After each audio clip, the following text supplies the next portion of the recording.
ሰላም ፕሮግራም የተከታታዮች ዛሬ ደግሞ ይዤላችሁ የቀረብኳቸው እነዚህ ከግዢ ጀምረው የተገዙት በሬዎቹ በጣም የደለቡ ናቸው። ግን በሬዎች የፈለገ ቢደልቡ በሰውነታቸው ውስጥ የተለያዩ ፓራሳይቶች አሉ። እነዚህ ፓራሳይቶች ምንድናቸው? ሰው ላይ ምን ችግር ያመጣሉ? ለምንድን ነው የምንጠነቀቀው? ለምንድን ነው የምናክማቸው? የሚሉትን በርካታ ሰዎች ልትጠይቁ ትችላላችሁ። ከነዚህ ውስጥ አንዱ በጣም ልንጠነቀቅ የሚገባው የውስጥ ጥገኛ ወይም ፓራሳይት እንደ ቴፕወርም ያለ ነው። ወይም ደግሞ በእኛ አጠራር ቴኒያ ሳጂናታ እንለዋለን። በአብዛኛው ጊዜ እኛ ጋር የተለመደ ይሄ ጥሬ ስጋ መመገብ አለ፣ ወይም ደግሞ ስጋን በደንብ አለመጥበስ። ስለዚህ ጥሬ ስጋ ላይ በአብዛኛው ጊዜ እንደ ቴኒያ ሳጂናታ ወይም ደግሞ ቴፕወርም በሽታዎች ትላትሎች ናቸው። በሰው ላይ በአብዛኛው ጊዜ ይተላለፋሉ እና እነዚህ ተህዋሲያን ሰው ላይ ከፍተኛ የሆድ ህመም ያመጣሉ፣ የክብደት መቀነስን ያመጣሉ፣ ትኩሳቱ ከፍ እንዲል ያደርጋል፣ እንዲሁም ደግሞ ምቾት መቀነስን ያመጣል። በተጨማሪ ደግሞ እንደ ሲስቲሴርኮሲስ ይሄም እጅግ በጣም በተለይ በቀይ ስጋ ላይ ይኖራል። በሬዎች እንደዚህ ከደለቡ በኋላ ስጋቸው ላይ ይሄ ፓራሳይት ይኖራል። ስለዚህ በተለይ ይሄ ያልኳችሁ ሲስቲሴርኮሲስ ይሄ የኋላ እግር ላይ በአብዛኛው ጊዜ ስንጥቅ አድርገን ስንበላ የምናያቸው ነጫጭ ነገሮች እንደ ጮማ ነገር ይመስላሉ እና በጣም ገዳይ ናቸው፣ በጣም መጥፎ ናቸው። ስለዚህ እነዚህ በሬዎች ምንም እንኳን ሰውነታቸው ከፍ ቢል ወጣት ልጅ ይሄ ማደለቢያ ከዚህ በለጠ እንዲወፍሩለት ቢፈልግም ግን የበለጠ ደግሞ ጤናማ ሆኖ ገበያ ውስጥ መቀላቀል ስለፈለገ እንስሶቹ እንዲታከሙለት በጠራኝ መሰረት አሁን በቀጥታ ወደ ሕክምናው ነው እንግባ። ስለዚህ እነዚህ በሬዎች ደልበዋል፣ ግን ከዚህ የበለጠ ሰውነት እንዲያመጡና እሱ ያደለባቸው በሬዎች ተመራጭ እንዲሆኑና ተወዳጅ እንዲሆኑ በጣም በጥንቃቄ የተለያየ የህክምና ስራዎችን ሰርቼላቸዋለሁ። ቅድም ከነገርኳችሁ ሌላው ደግሞ ምንድነው ቶክሶፕላስሞሲስ ነው። ይህም በጥሬ ስጋ ላይ በጣም በብዛት አለ እና በጣም ጥንቃቄ ልናደርግ ይገባል። በተለይ ብዙ ጊዜ ምንድነው እንደዚህ የደለቡ በሬዎችን በዋጋ ተደራድረን በምንገዛበት ወቅት ሰውነታቸው ላይ የተለያዩ የውስጥ ጥገኛዎች ሊኖሩ ስለሚችሉ ሁልጊዜ ማሳከም አለብን። ምን ማድረግ አለበት? ከዚህ የበለጠ እንዲደልቡ። ስለዚህ እነዚህ በሬዎች ይሄ ማደሪያ ቦታቸው ጥሩ ነው የሰራው ማደሪያቸው ሙቀት አላቸው፣ ብርድ አይመታቸውም። በሬዎችን ለማደለብ ከመጀመሪያ የምንጠነቀቅበት መጠለያቸው እና መኝታቸው፣ በተለይ እረፍት የሚያደርጉበት ቦታ ምን መሆን አለበት? ምቾት ያለው ሲያርፉ ድንጋያማ ነገር መኖር የለበትም። ርብራብ አድርገን ይሄው አሁን ልጁ ምንድነው ያደረገው? እታች ላይ ገለባ አንጥፎላቸዋል። ያ ገለባ ላይ በደንብ ይተኛሉ። ከቦታ ቦታ ንጹህ አየር ያገኛሉ። ጥሩ የአየር ዝውውር ቤት ውስጥ አለ።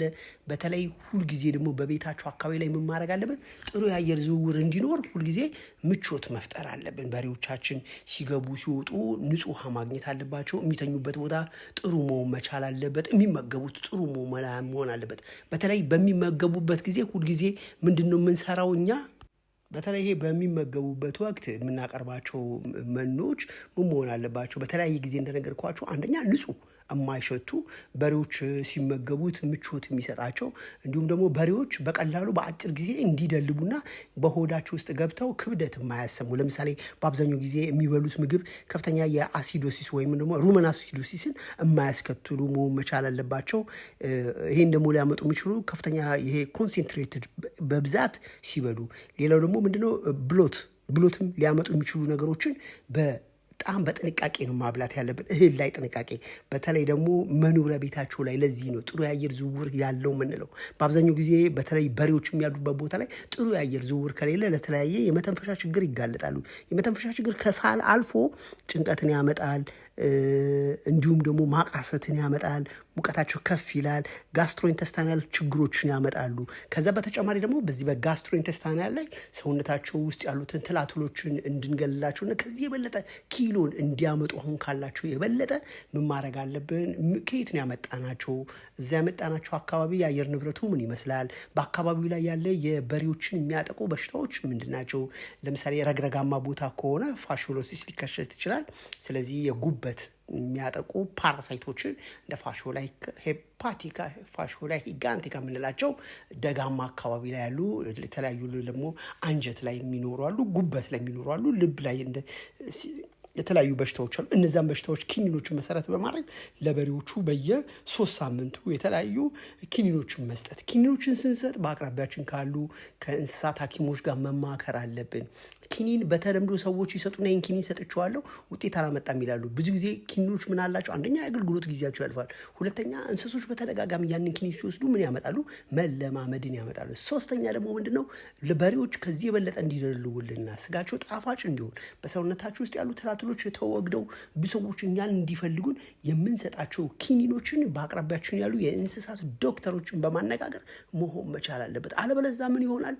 አንደኛ የመድኃኒት መለማመድ፣ ሁለተኛ የምናወጣው መድኃኒት ኪሳራ ወይም ደግሞ ውጤታማ ሳንሆን ስንቀር ማድለብ ስራን እንጠለዋለን። ስለዚህ ስራችንን እንድንወደው ውጤታማ እንድንሆንና የተሻለ በሬዎቻችን ኪሎ አምጥተው ከፍተኛ ገቢ እንዲያመጡልን ምን ማድረግ አለብን? በሬዎቻችንን ማሳከም መቻል። እበታቸው ላይ ምን አለ? እበታቸው ቀጠነ፣ ደም አለው፣ የምግብ አለመመቸት አለ፣ ሆዳቸው ተነፍቷል። ይሄ በጣም አስፈላጊ ነው። ከዛ በተጨማሪ በሬዎቹ እኛ ጋር በቆዩ ቁጥር ለተለያየ በሽታ እንዳይጋለጡ ክትባቶችን ማሰጠት አለብን። ክትባቶች ጥቅማቸው ምንድነው? አንድ በሽታ ከመከሰቱ በፊት ሁልጊዜ አንድ በሽታ በበሬዎቻችን ላይ ከመከሰቱ በፊት ቀድመን መከላከል መቻል አለብን። ቀድመን መከላከል ምንድነው?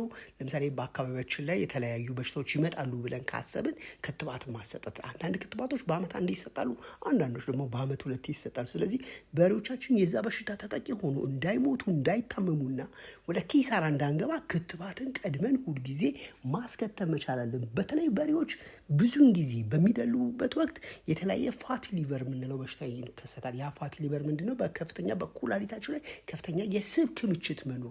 ስለዚህ ለምን ይጋለጣሉ? ለሞት ይጋለጣሉ። ስለዚህ ሁልጊዜ ምን መስጠት አለብን? ከፍተኛ የጮማ ክምችት በሰውነታቸው ውስጥ እንዳይከሰት ቀይ ስጋን በተለይ እንዲይዙ አድርገን ሕክምና መስጠት አለብን። ለማህበረሰባችንም የሚጠቅመው ምንድነው? ቀይ ስጋ ነው። ቀይ ስጋ ሲሆን ምንድነው? ብዙ ጊዜ የሰው ሐኪሞች የሚገልጹት አለ፣ እዛ ላይ የሰው ሐኪሞች በደንብ ያብራሩታል። ግን ተመራጭ ቀይ ስጋ ነው። በተለይ ለምቾት ይሄ ከሕክምና ባለሙያዎች ከሚያዙት አኳያ ቀይ ስጋ ተመራጭ ነው። ስለዚህ በሬዎቻችን በጣም በከፍተኛ ኪሎ እንዳይጨምሩ ጥንቃቄና እንዳይሞቱብን ጥንቃቄ ማድረግ መቻል አለብን። እዚህ ላይ ብዙ ጊዜ እኛ ምንድነው የምናደርገው? ምንድነው ፕሮቲን ያላቸው፣ ካርቦሃይድሬት ያላቸው፣ ቫይታሚን ያላቸው ብዙ ነገሮችን ለበሬዎቻችን እንሰጣለን። እነዚህን የምንሰጠው እንዲወፍሩ ብቻ ሳይሆን ባላቸው ስጋ ላይ ጣዕም ስጋቸው እንዲኖሩ ነው። ስለዚህ አቅም፣ ጉልበት፣ ጥሩ የምግብ ዝውውር እንዲኖራቸው የምንሰጣቸው የተለያዩ ቫይታሚን ነገሮች አሉ፣ የተለያዩ አንቲሄልሚንቲኮች አሉ። በሬዎች እንደገቡ ብዙ ጊዜ በተደጋጋሚ ይነግራቸዋል። የእኛ ሀገር ገበያዎች በአብዛኛው ጊዜ እንትን አይደረጉም፣ ገበያዎች ዲስኢንፌክት አይደረጉም። ስለዚህ በሬዎቻችን ከተለያየ ቦታ ስለሚመጡ ለተለያየ በሽታ ተጋላጭ ስለሚሆኑ ብዙ ጊዜ ምን እንሰጣቸዋለን? የተለያየ ቅድመ መከላከል ሕክምና እንሰጣለን። ይሄ ሕክምና ጥቅሙ ምንድነው? በተለያየ መልኩ ኢንፌክትድ ሆኖ ከታመሙት ጋር ገበያ ውስጥ ስለሚውሉ በመኪና ላይ ሲመጡ የመኪና ንጽህና፣ በአካባቢ ብክለት ለተለያየ በሽታ ተጋላጭ ሊሆኑ ስለሚችሉ ወደኛ ፋርም መጥተው እንዳይሞቱ እንዳይታመሙና ወደ ኪሳራ እንዳንገባ ሁልጊዜ በሬዎቻችን ከመጡ በኋላ ከአንድ ቀን በኋላ ሕክምና መስጠት አለብን። አመጋገብ ላይ ማተኮር አለብን። በአብዛኛው ጊዜ አመጋገብ ላይ ስንሰጥ በሬዎቻችንን ለሚቀጥሉ 2 ቀን ደረቅ ነገር ብቻ መስጠት አለብን። ያ ደረቅ ነገር ጥቅሙ ምንድነው? በሬዎች ከመንገድ ላይ ሲመጡ ያለመዱት ምግብ በሚመገቡበት ወቅት ለከፍተኛ ተቅማጥ ሊጋለጡ ይችላሉ፣ ለከፍተኛ ምግብ ብክለት ሊጋለጡ ይችላሉ፣ ለከፍተኛ ክብደት መቀነስ ሊጋለጡ ይችላሉ። እንደነዚህ አይነት ነገሮች እንዳይከሰቱ ምን ማድረግ አለብን? ይህን የምናደርጋቸው ነገሮች በጥንቃቄ ማድረግ፣ የተለያዩ ቫይታሚኖች እንዲሁም ደግሞ ሰውነታችሁ ውስጥ ያሉትን ትላትሎች እንዲወገድላቸውና ደማቸውን የሚመጧቸውን የተለያዩ ትላትሎች እንዲወገዱላቸው ሕክምና አንቲሄልሚንቲኮችን መስጠት፣ ጤንነታቸውን መጠበቅ እንዲሁም ደግሞ ወደኛ ማዕከል መጣችሁ ስለ በሬዎች እንክብካቤና ክትትል ስልጠናን መውሰድ እጅግ በጣም አስፈላጊ ስራ ነው። ስለዚህ የበሬዎች እንክብካቤና ክትትል ስልጠና በሚቀጥሉት 4 ቀን እኛ ጋር ስለሚሰጥ መታችሁ እንድትሰለጥኑ ለማለት ፈልጌ ነው። አሁን እነዚህ ልጆች በሬውን ከገዙ በኋላ ማዋጫው ስለሌላቸው በጥንቃቄ ነው የምናወጣው። በእጃችንም ገበሬው አካባቢ ላይ ማዋጫ በብዛት የለም። ስለዚህ ኪኒኑን ስንሰጥ መሬት ላይ እንዳይወድቅ መጠንቀቅ አለብን። መሬት ላይ ከወደቀ ለከፍተኛ ብክለት፣ ለከፍተኛ ኮንታሚኔሽን ስለሚጋለጥ ኪኒን መሬት ላይ ከወደቀ ማንሳት የለብንም። ግን ራቅ ያሉ አካባቢ ላይ ማዋጫው የለም። ማዋጫው ከሌለ በእጃችን ቀጥታ ወስደን ወደ ጉሮሮ በማድረግ ኪኒኑ እንዲውጥ ማድረግ አለብን። እነዚህ ኪኒኖች ኪሎ እንዲጨምር ያደርጉታል። በተለይ ደግሞ ቅድም የነገርኳችሁ በሽታዎች ወደ ሰው እንዳይተላለፉ ያደርጋል።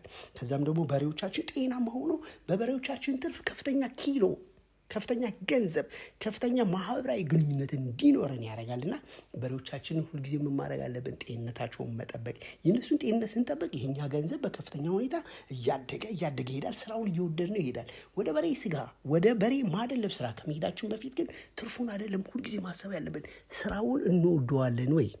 ስራውን ከወደድ ነው የመጀመሪያውን አሸንፈናል። ከዛ በኋላ ትርፍ ይመጣል። ስራውን ግን ካልወደድ ነው ዝም ብለን ገንዘብ ስላለን ብቻ የበሬ ማድለብን የምንጀምር ከሆነ ውጤታማ አንሆንም። ምክንያቱም ምግብ መግዛት ከባድ ስራ ነው። በሬ ማብላት ከባድ ስራ ነው። ከዛም ደግሞ ኃላፊነት ወስዶ ንጹህ የሆነ በሬ፣ ጤናማ በሬ ለማህበረሰብ ማቅረብ፣ ለወጣት፣ ለአዛውንት፣ ለአባቶች፣ ለእናቶች እንዲሁም ደግሞ ለተለያየ ዝግጅት ላይ ለሚሄዱ ነገሮች በሬን ያህል እንስሳ የጣፈጠ ስጋ ይዞ ማቅረብ ትልቅ ኃላፊነት ስለሚፈልግ መጀመሪያ ስራውን እንወደዋለን ወይ ነው። ከዛ በኋላ ደግሞ ምንድነው ትርፉ?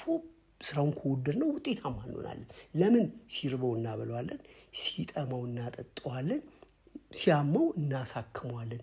ልክ በዚህ ልክ በተቆረቆርን ቁጥር ስራችን ውጤታማ እንድንሆን ያደርገናል ለማለት ፈልጌ ነው። ዶክተር አሊ ነኝ፣ እንስሳት ሐኪም ወይም ደግሞ ኃይሉ ቬት በሚለው ታገኙኛላችሁ። በእኛ ማዕከል ላይ ብትመጡ የተለያዩ ነገሮችን ስልጠና ስለምንሰጥ መጥታችሁ እንድትሰለጥኑ ማለት ፈልጌ ነው። ፕሮግራሙ ይጠቅማል ካላችሁ ለጓደኞቻችሁ ሼር አድርጎ መልካም ጊዜ